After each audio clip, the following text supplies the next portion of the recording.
I stood before Julia, announcing my decision with a stern resolve. I'm moving in with my parents. If you're against it, then let's get a divorce, I declared, my voice devoid of any emotion. Julia looked at me in disbelief, her mind racing to comprehend the audacity of my words. The impact was like a slap across her face. What are you talking about, Ellen? She stammered, her voice reflecting a mix of shock and confusion. It's simple, I continued, my eyes cold and calculating. We'll use your $2 million inheritance to build a house there. That's the plan. A knot tightened in Julia's stomach. The inheritance, her mother's final gift, was now a tool in my scheme. You can't be serious, she whispered. Oh, I'm dead serious, Julia. It's time to make some changes, I replied sharply. Memories of our life together flashed through her mind. The laughter, love, the birth of our children. How did we end up here?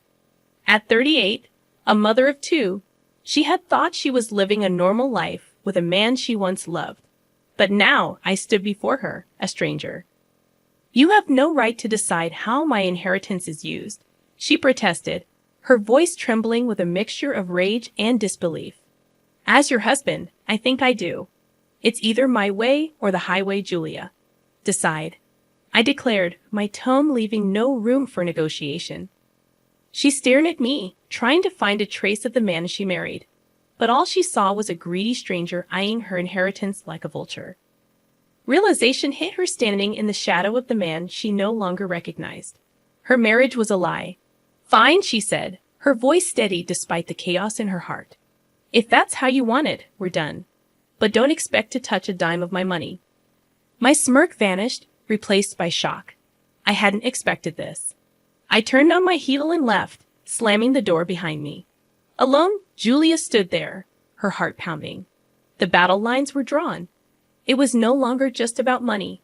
It was about her dignity, her freedom. The next morning, the house felt eerily silent as Julia prepared breakfast. The previous night's confrontation replayed in her mind, fueling her anger. How could I be so callous?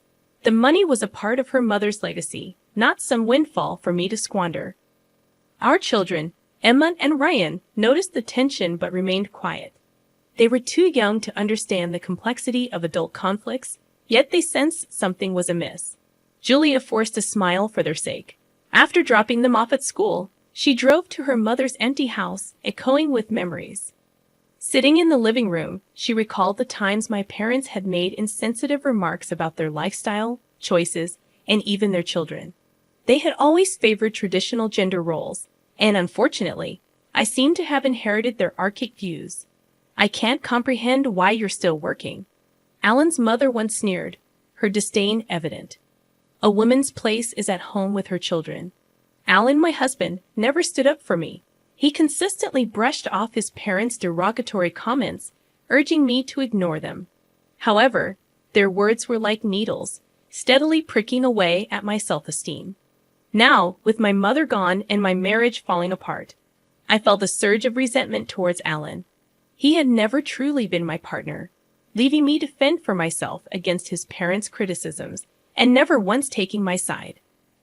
I vividly remembered when I was pregnant with Emma, and Alan's parents openly expressed their hope for a grandson. When Emma was born, their disappointment was palpable. Next time, make sure it's a boy, they had said, barely concealing their dissatisfaction. Witnessing my daughter subjected to such blatant favoritism was painful. Now, Alan wanted to use my inheritance to move closer to them, to immerse ourselves in their toxic environment. The thought made my blood boil. I couldn't and wouldn't let that happen.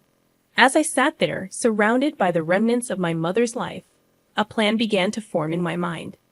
I refused to be bullied into submission. I would fight back not just for myself, but for my children too. Alan had revealed his true colors, and it was time for him to face the consequences. The battle lines were drawn, and I was ready for war. Over the next few days, I gathered documents and prepared for the legal battle ahead.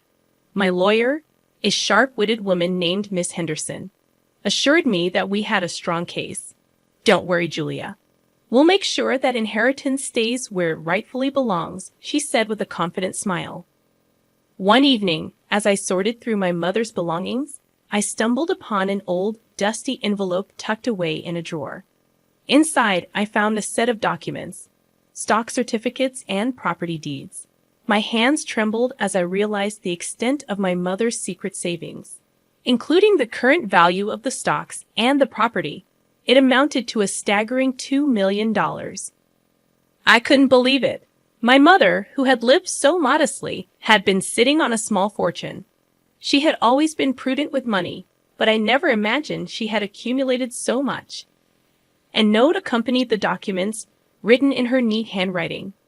Julia, I saved this for a rainy day. I hope it gives you and the kids a better life. Use it wisely.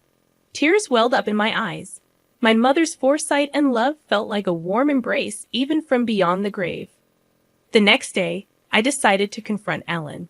He needed to know that his plan to squander my inheritance was doomed to fail. I found him in the living room, lazily flipping through a magazine. Alan, we need to talk, I said, my voice steady. He looked up, a hint of annoyance in his eyes.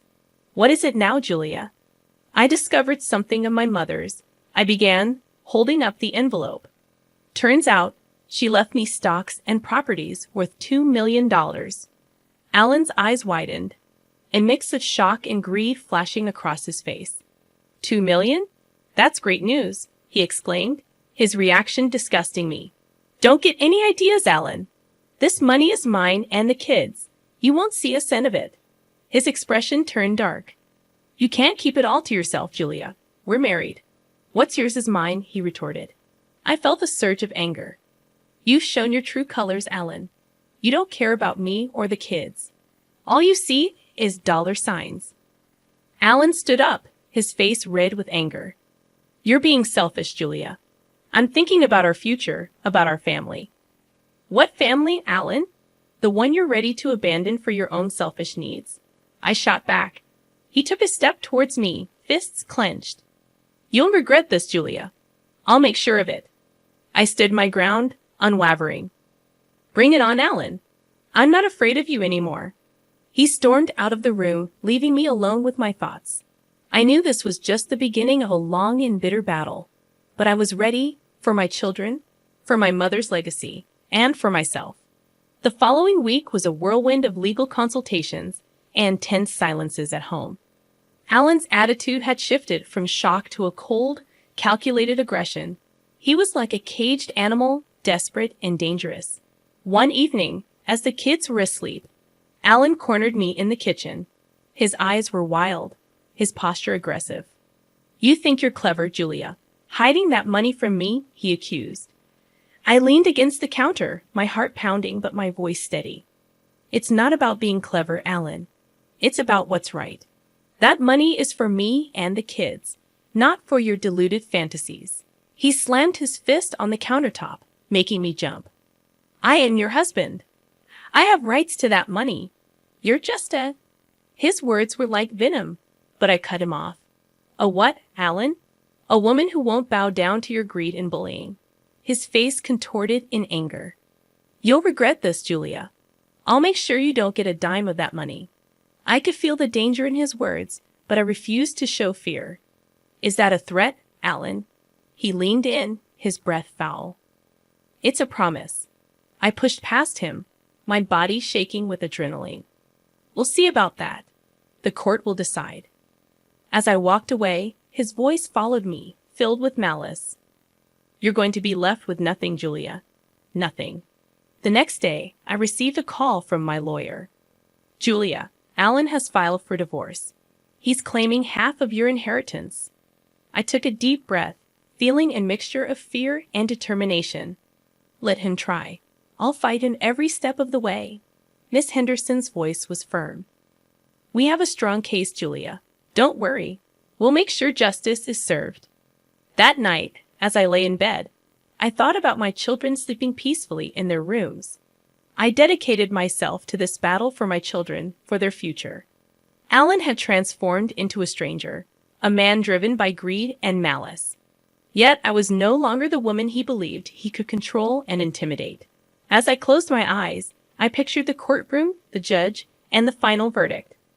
I envisioned myself standing tall, fighting vigorously, not just for the money, but for my dignity, my children's future, and the quiet strength my mother had always exemplified. This was my battle, and I was prepared for it. The ensuing legal battle was arduous.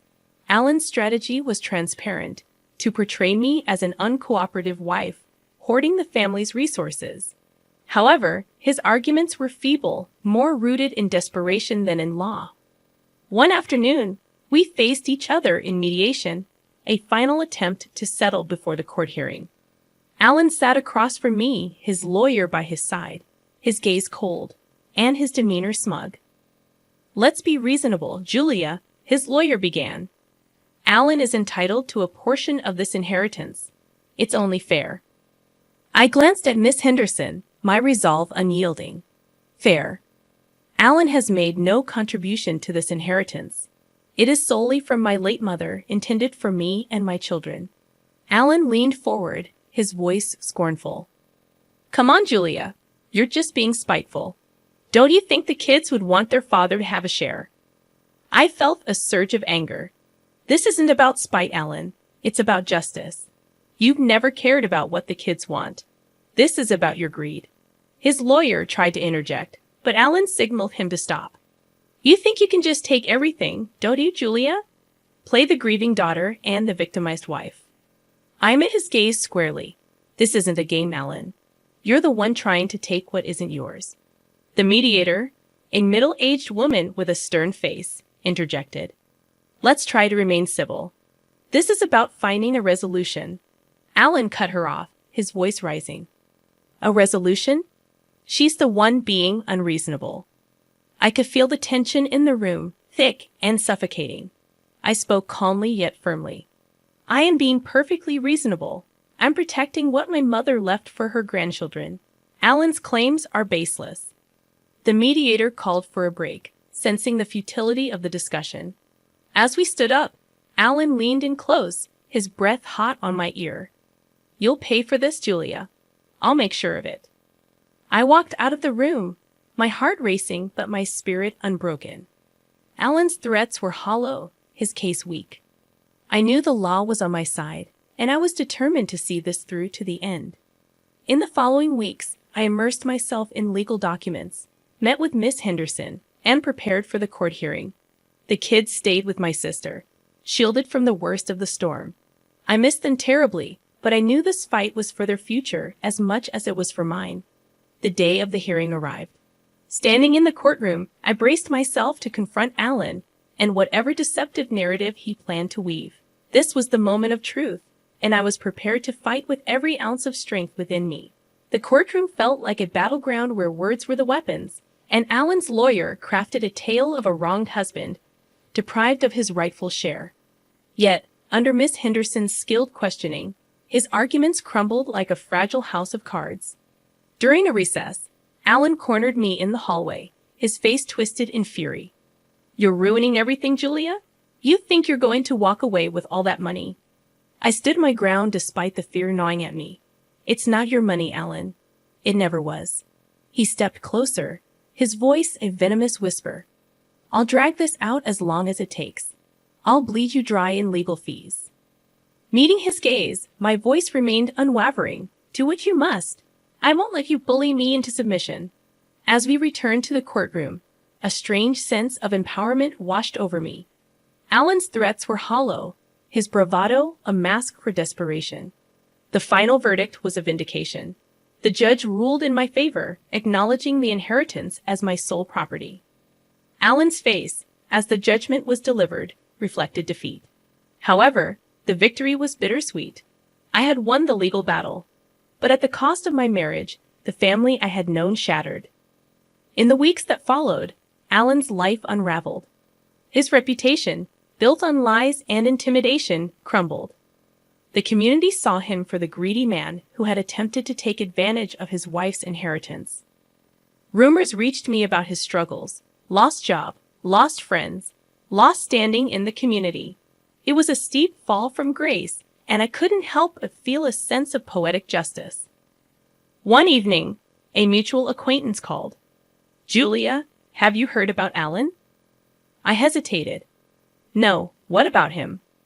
He's moving out of town, lost his job, his house. He's pretty much broke. I felt a pang of not quite satisfaction, but something close. Alan had reaped what he had sown. He had tried to destroy me. But in the end, he had destroyed himself. I hung up the phone and looked at the picture of my children on the mantel. This fight had been for them, for their future and security. As I tucked them into bed that night, I felt a sense of peace. The battle was over, and we had emerged stronger. We were free from Alan's shadow, ready to start a new chapter. Our lives would be different, but we would be okay. We were together, and that was all that mattered. In the months following the court ruling, life settled into a new rhythm. The victory in court gave me a sense of closure, but marked the beginning of a new journey, one of healing and rebuilding. I decided to sell the house, the scene of so many bitter memories. Each item I packed was a step away from my past with Alan. I was determined to create a better future for Emma and Ryan. While going through some old boxes in the attic one day, I found a picture of Alan and me in happier times. For a moment, I allowed myself to grieve for the life I thought I had, the love I thought was real. But as I looked at his smiling face in the photo, I realized that the man I had married no longer existed. He had shown his true colors, and they were dark and ugly. I tossed the photo into the trash bin, a symbolic gesture of letting go. Moving to a new town brought a fresh start. I found a cozy home in a friendly neighborhood, and the kids enrolled in a new school, soon making friends. I focused more on my writing, finding solace in the worlds I created with my words. One evening, as I was tucking Emma into bed, she looked up at me with her big, innocent eyes. "Mom, do you miss Dad?" The question caught me off guard. Sometimes I miss who I thought your dad was, but we're better off now. We're a strong team, just the three of us. She nodded, a wise look in her young eyes. "I like it here, Mom. I like our new home." Her words filled me with warmth. We had indeed come a long way. As I lay in bed that night, I reflected on Alan's downfall. His greed and malice had backfired, leaving him with nothing. While I harbored no joy in his misfortunes, there was a sense of justice in how things had turned out. The kids and I had a long road ahead, but we were on the path to healing. The inheritance, now securely invested, would provide for their education and our future. I closed my eyes, thinking of my mother. Her strength and foresight had saved us. In her wisdom, she had given me the means to protect myself and my children. As I drifted off to sleep, I felt a sense of peace. The storm had passed, and in its wake, it had left clarity and hope. We had weathered the worst, and now a new day was dawning.